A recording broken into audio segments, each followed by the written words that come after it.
خب سلام، وقت شما بخیر. میریم سراغ درس ششم از کتاب وکب مستری 1. کلمه اول تسک هست. تسک یعنی کار، وظیفه یا محول کردن وظیفه وقتی به عنوان فعل ازش استفاده میکنیم.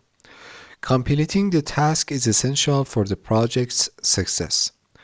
کامل کردن اون حالا کار یا وظیفه ضروریه برای موفقیت پروژه. The manager tasked her with organizing the event. مدیر وظیفه هماهنگ کردن و برنامه ریزی اون رویداد رو به او محول کرد. اینجا به عنوان فعل استفاده شده.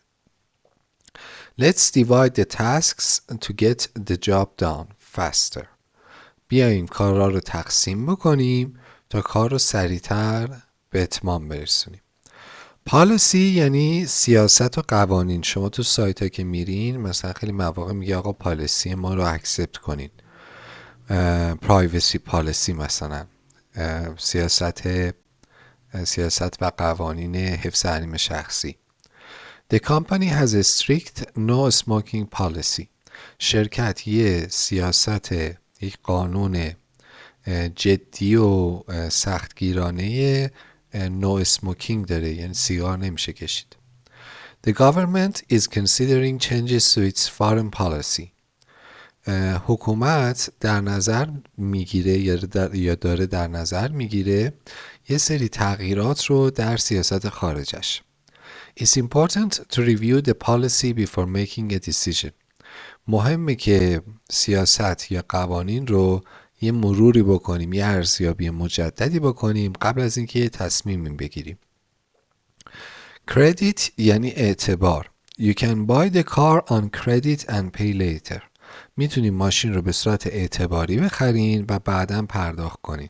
هم کردیت معنی اون اعتباری میده که ما به دیگران میدیم، هم به این معنی که مثلا فلانی شخص معتبریه، هم به این معنی که از کارت‌های اعتباری استفاده کنیم. He deserves credit for his hard work on the project. اون شخص لایق قدردانی و شناخته شدن و اعتباره، یعنی ما باید مثلا بهش اعتبار بدیم، بگیم آره کاری بودی که تو کردی به خاطر کار سختش در پروژه. The bank approved his credit application. بانک درخواست اعتبار اون رو پذیرفت، تایید کرد، یعنی قرار شد که بهش مثلا وام بدن.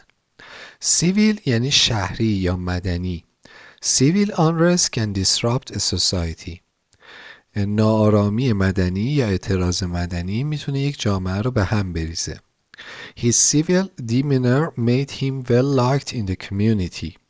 اینجا یعنی اون رفتار متمدنانه اون فرد، اون طرز صحبت کردنش، طرز برخورد با دیگرانش باعث شد که او توی جامعه خیلی مورد علاقه بشه، خیلی ازش خوشش بیاد. Civil demeanor. The civil rights movement aimed for equality. جنبش حقوق مدنی تلاش کرد برای برابری، یعنی aimed for، هدفش برابری بود، تلاش کرد برای برابری. Dozen یعنی 12. I need a dozen eggs for the recipe. من 12 تا تخم مرغ برای اون رسیپی یا اون دستور پخت لازم دارم. He bought a dozen roses for his anniversary. او 12 تا گل رز برای سالگردش گرفت. There are a dozen students in the classroom.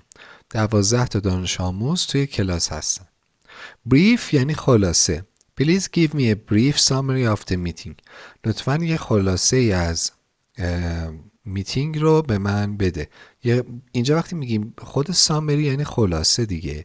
وقتی میگیم brief summary یعنی مثلا یه خلاصه خیلی خلاصه، یعنی خیلی کوتاه و مختصر بگو که چی شده. Her brief explanation clarified the situation. توضیح مختصر اون وضعیت رو معلوم کرد، یعنی شفاف کرد وضعیت رو، مشخص شد که چی به چیه. We had a brief conversation before the presentation. ما یک مکالمه مختصر قبل از ارائه داشتیم. لیتریچر یعنی ادبیات، به معنای متون علمی هم استفاده میشه. مثلا تو فارسی هم میگن مثلا در رابطه با فلان موضوع لیتریچر خیلی غنی وجود داره. منظورشون اینه که خیلی آمدن روش کار کردن و در تاش کتاب و مطلب نوشتن و این یه چیزیه که همه قبولش دارن. لیتریچر پس هم معنی ادبیات میده هم متون. حالا ممکنه این لیتریچر یه لیتریچری باشه مثلا در رابطه با رئال پالیتیکس مثلا، یا مثلا چی بهش میگن آفنسیو رئالیسم که یه مبحث مثلا تو علوم انسانی در رابطه با جنگ و صلح و اینجور چیزا، یا مثلا ممکنه در رابطه با روانشناسی باشه، یه نفر بیاد بگه در رابطه با استرس و این نکته که استرس مثلا چه جور به وجود میاد، یه لیتریچر خیلی قوی وجود داره. یعنی منظورش اینه که یه عالم دانشمند اومدن کار کردن، یه سری متنای اومدن نوشتن و این دیگه اصلا یه چیز استبلیش شده است، تثبیت شده است و مطمئنه که همچین چیزی هست. She studied English literature in college. او در کالج ادبیات انگلیسی خوند. Classic literature often explores profound themes. ادبیات کلاسیک معمولا اون تمهای عمیق و جانمایه‌دار رو جستجو میکنه، یعنی مثلا چیزایی مثل تراژدی فلان بیسار اینا. The library houses a vast collection of literature. کتابخونه حالا دربر داره یا جایگاه یک کالکشن وسیع از ادبیات هست. houses اینجا یعنی اسکان داده، یه عالم کتاب اونجا توی کتابخونه وجود داره. attach یعنی ضمیمه کردن، وصل کردن و یا اینکه از نظر عاطفی کسی به کسی وابسته باشه. The document is attached to the email. اون سند، اون داکیومنت متصل به ایمیل، اتچ شده به ایمیل. He is deeply attached to his family. او به طرز عمیقی به خانوادهش وابسته است. The key is attached to the chain. کلید وصل به زنجیر. حالا این زنجیرهایی که کلید دارن، کلید وصل به اون حلقه زنجیر. Assistance یعنی دستیار. Assistance یعنی دستیار. She offered her assistance to the elderly neighbor. البته به معنای کمک هم هست. مثلا اینجا داره میگه که او کمک خودش رو به همسایه سالمندش پیشنهاد کرد، یعنی گفت که اگه میخوای من بهتون کمک کنم. The organization provides financial assistance to those in need. سازمان فراهم میکنه کمک های مالی رو به آدم هایی که بهش نیاز دارن. Those in need. While the assistance of technology, with the assistance of technology, the task became easier. با کمک فناوری کار راحت تر شده. اون کار راحت تر شده. حالا هر کاری که هست. The new phone has many advanced features. Feature یعنی ویژگی ها. تلفن جدید یه عالمه ویژگی جدید داره، ویژگی پیشرفته داره. The documentary features the life of a famous artist. اینجا features یعنی دربر داره، جزو امتیازاتشه. اون مستند زندگی یک هنرمند مشهور رو داره تو خودش، یعنی جزو ویژگی هاش هست، جزو فیچراش هست که این مستند یه همچین داستانی رو داره. What are the key features of this software? ویژگی های اصلی این نرم افزار چیه؟